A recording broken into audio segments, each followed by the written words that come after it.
안녕하십니까? 핵심파, 핵파영어 대표 강사입니다. 이번 영상의 내용은 스터디 코칭, 학습 코칭에 관한 내용입니다. 핵파영어의 영상은 입시 컨설팅에 관한 내용, 스터디 코칭, 학습 코칭에 관한 내용, 영어 강의에 관한 내용 중 하나를 담고 있습니다. 제목에 보시면 이와 같이 적혀 있는 것을 확인하실 수 있습니다. 그리고 제목에 3-2, 2-1과 같은 숫자 또한 적혀 있는데 그것은 입시 컨설팅에 관하여 세 번째 이야기를 하고 있으며 세 번째 이야기의 첫 번째, 두 번째, 세 번째 영상임을 나타내는 숫자이니 영상 제목을 보시며 참고하시기 바랍니다. 고등학교로 진학하면 왜 영어 성적이 떨어지는가? 많은 학생들과 학부모님께서 주변에서 이런 말씀들을 많이 하시기 때문에 이와 같은 사실을 잘 알고 계시지만 그 원인이나 이유에 대해서 아시는 분은 거의 없으신 듯하여 설명을 준비하였습니다. 고등학교에서 영어 성적을 좋게 받기 힘든 것은 당연히 중학교 영어와 고등학교 영어가 큰 차이가 있기 때문일 것입니다. 차이점 3가지 정도로 요약해 볼 수 있습니다. 첫 번째는 시험 범위의 차이, 두 번째는 시험의 질적 차이, 시험 문제의 질적 차이, 세 번째는 사교육적 한계의 차이입니다. 이것들 각각을 하나씩 면밀히 살펴보도록 하겠습니다. 첫 번째, 시험 범위의 차이입니다. 지금 보시는 시험 범위는 수성구 소재 중학교, 고등학교의 일반적 시험 범위입니다. 중학교의 경우 교과서 2과 그리고 학교 유인물, 일명 외부지문입니다. 외부지문이 1개, 2개 또는 2-3개 또는 서너 개 등이 포함됩니다. 고등학교의 경우 교과서 1과 또는 2과, 모의고사 1회분, 그리고 학교 부교재가 들어갑니다. 이렇게만 보시면 어느 정도로 차이 나는지 모르실 듯 합니다. 영어 문장 개수로 대략 말씀해 드리면 중학교의 경우 100개 이상이라고 생각하시면 되고 고등학교의 경우 1000개의 영어 지문 이상이라고 생각하시면 됩니다. 대략 10배 정도 차이 난다고 보시면 됩니다. 10배 정도 차이 나기 때문에 단어 또한 엄청나게 많이 차이가 날 것이고 그리고 문장의 수준 또한 중학생이 보는 문장과 고등학생이 보는 문장은 차이가 있을 것입니다. 이것만 놓고 보더라도 고등학교 영어에서 점수를 고득점 받기가 힘들겠구나 충분히 예측 가능하실 것입니다. 좀 더 자세히 살펴보겠습니다. 두 번째 차이입니다. 시험의 질적 차이, 시험 문제의 질적 차이입니다. 중학교의 경우 지엽적 지식을 습득하는 것을 요하는 반면 고등학교의 경우 포괄적 지식 습득을 요하는 문제들이 출제되고 있습니다. 관계 대명사를 예로 들겠습니다. 고등학교 문제에서는 관계 대명사에 대하여 전반적으로 모두 알아야 문제를 풀 수 있는 문제가 출제되고 있는 반면 중학교는 그렇지 않습니다. 다들 아시다시피 선행사를 포함하는 관계 대명사 what만 공부하고 시험 문제를 풀 수 있으며 사람일 때 who, 사물일 때 which 이것만 시험 범위로 정하고 있기 때문에 이것만 공부하고 시험을 쳐도 문법 문제 푸는 데는 큰 어려움이 없습니다. 이와 같이 중학교의 경우 지엽적 지식 습득을 요하지만 고등학교의 경우 포괄적 지식 습득을 요합니다. 두 번째, 중학교의 경우 지식 습득 유무 자체를 묻는 문제들이 나오는 반면 고등학교의 경우 지식을 습득하였는지 그렇지 않은지를 묻는 문제는 한 문제도 안 나온다고 보시면 됩니다. 지식 습득 자체는 당연한 것이고 습득한 지식을 적용, 활용할 수 있는지 심지어 응용까지 가능한지를 묻는 문제들이 출제되고 있습니다. 조금 전에 관계대명사를 말씀을 드렸습니다. 학생들이 일반적으로 관계대명사 대시 들어가야 하는지 관계대명사 선행사를 포함한 관계대명사 what이 들어가야 하는지 아니면 종속 접속사 대시 들어가야 하는지 이것들을 구분하는 학생들이 상당히 적습니다. 그 문제 자체가 바로 포괄적 지식 습득을 요하는 문제이자 그 지식을 적용, 활용할 수 있는지를 묻는 문제라고 보시면 됩니다. 세 번째로 서술형 비중의 차이, 서술형 문제의 질적 차이입니다. 고등학교 내신 시험에서 서술형은 40%, 적게는 35%를 차지합니다. 객관식 문제를 다 마치더라도 60점 또는 65점밖에 나오지 않는다는 의미입니다. 결국 고등학교 내신 시험에서 고득점을 받는 것은 서술형 문제가 관건이라고 보시면 됩니다. 서술형 비중도 이렇게 높고 게다가 중학교 때와는 다른 서술형 문제의 질적 차이 또한 있습니다. 서술형 문제의 질적 차이에 대해서는 학생들에게 설명하여야 하는 부분이기 때문에 지금은 설명을 생략하도록 하겠습니다. 네 번째, 패러프레이징 유무입니다. 패러프레이징이랑 바꾸어쓰기를 의미합니다. 바꾸어쓰기, 예를 들어 설명드리겠습니다. 만약 저에게 아이돌 스타 20명의 사진을 저에게 보여준다면 저는 이렇게 대답할 것 같습니다.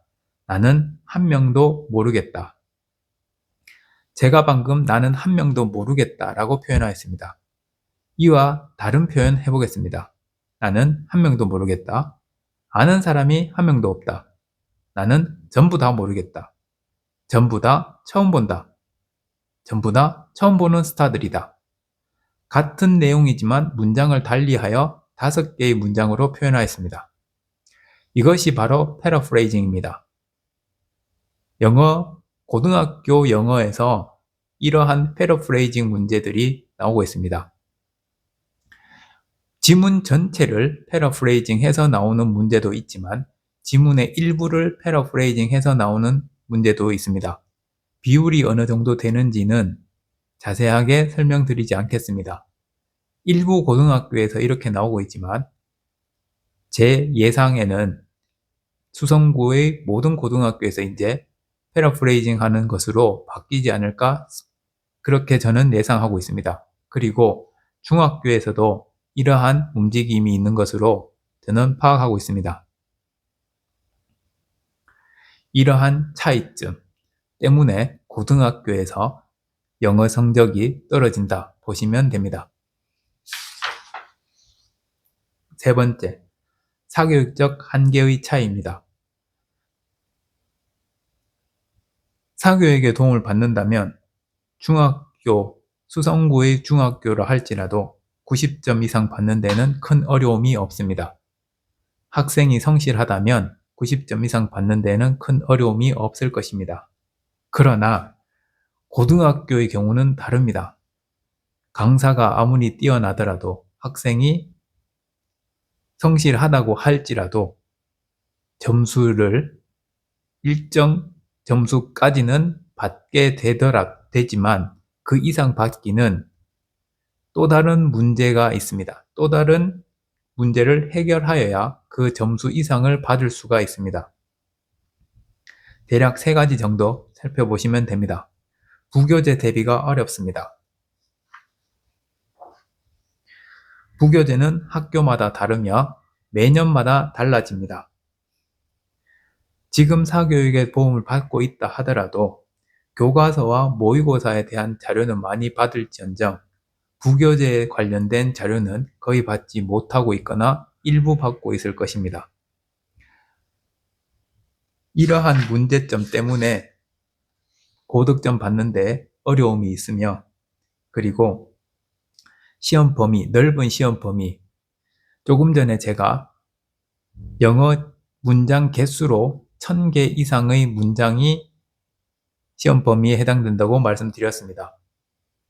영어 문장 하나 해석하는데 30초 걸린다고 가정을 하면 2개의 영어 문장을 해석하는 데에는 1분, 그렇다면 1000개의 영어 문장을 해석하는 데에는 500분이라는 시간이 필요하고 500분이라는 시간은 8시간 이상 해당하는 시간입니다. 그렇다면 일주일에 2번 학원을 간다고 하였을 때 독해만 하는 데에 2주가 필요하다는 계산이 나옵니다. 한 번 보는데, 한 번 독해를 하는 데에 2주. 이것만 놓고 보더라도 고등학교 시험 대비하는데 상당히 어려움이 있겠다는 것을 충분히 생각하실 수 있을 것입니다. 문법은 언제 가르칠 것이며, 그리고 기타, 대표적으로 반복은 언제 할 것인지, 이것들이 큰 걸림돌이라고 금방 파악이 되실 것입니다. 세 번째로 서술형 대비입니다. 그 많은 지문들, 그 많은 문장에서 어떤 부분이 서술형으로 나올지 예측하기가 상당히 어렵습니다. 그리고 어떤 식으로 문제가 나올지도 상당히 어렵습니다. 문장이 시험 범위 안에 있는 지문 그대로 나온다고 하더라도 그것들이 어떤 문장들이 시험에 나올지 가늠하기, 예측하기 힘들지만, 게다가 조금 전에 보여드렸듯 패러프레이징 해서 나온다면 더욱더 힘들어집니다. 사교육의 힘이 강하다 하더라도 이것들을 커버하기에는 한계가 있습니다. 따라서 사교육의 도움을 받는다 하더라도 최대 85점, 여기까지 도달하였다면 학생이 굉장히 대단한 것으로 저는 판단합니다. 대략 80점 전후, 사교육의 도움을 받더라도 80점 전후가 한계라고 보시면 됩니다. 학생이 성실하다 하더라도, 강사가 뛰어나다 하더라도 80점 전후. 그렇다면 사교육은 무엇을 해주어야 하는가? 조금 전에 말씀드렸듯 고등학교 내신 시험에서 고득점의 관건은 서술형이라고 말씀드렸습니다. 서술형은 단기간에 성적 상승을 이루는 것이 아닙니다. 기본적인 실력을 갖추어야 합니다. 기초적인 실력을 갖추어야 합니다. 그것을 기르는데, 그것을 갖추는데 3개월 이상, 3개월 택도 없습니다. 6개월에서 1년 정도는 필요하다고 보시면 됩니다. 그것은 학생들이 바쁘기 때문입니다.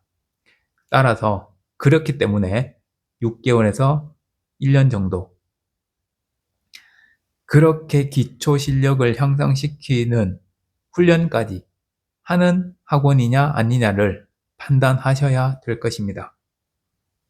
그렇다면 지금 당장에는 80점 전후일지라도 빠르게는 6개월, 빠르게는 아니면 대략 1년 정도 뒤에는 영어 성적 상승을 맛보실 수 있을 것입니다.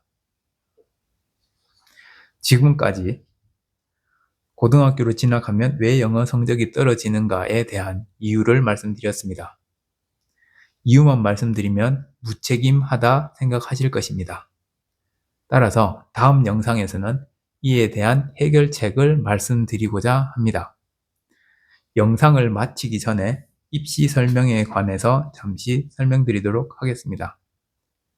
핵파 영어에서 입시 설명회를 준비하였습니다. 대상은 현 중학교 3학년, 예비 고1 이상을 대상으로 합니다. 일시 아직 정하지 않았습니다.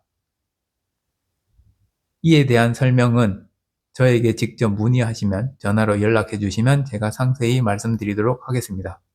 연락처는 네이버 또는 네이버 지도에서 핵파 영어를 검색해 보시면 저희 연락처를 찾으실 수 있을 것입니다.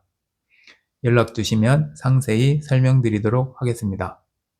우선적으로 수성구 소재 중고등학생들 대상으로 우선 설명회를 가질 것이고, 그 뒤에 수성구 아닌 지역 또한 제가 설명해 드릴 예정이니 문의 주시기 바랍니다. 이번 영상은 여기까지입니다. 조금 전에 말씀드렸듯 다음 영상에서는 영어 성적이 떨어지는 것에 대한 대비책, 해결책을 제시할 예정이니 다음 영상에서도 찾아주시기 바랍니다. 시청해 주셔서 감사합니다. 다음 영상에서 뵙겠습니다.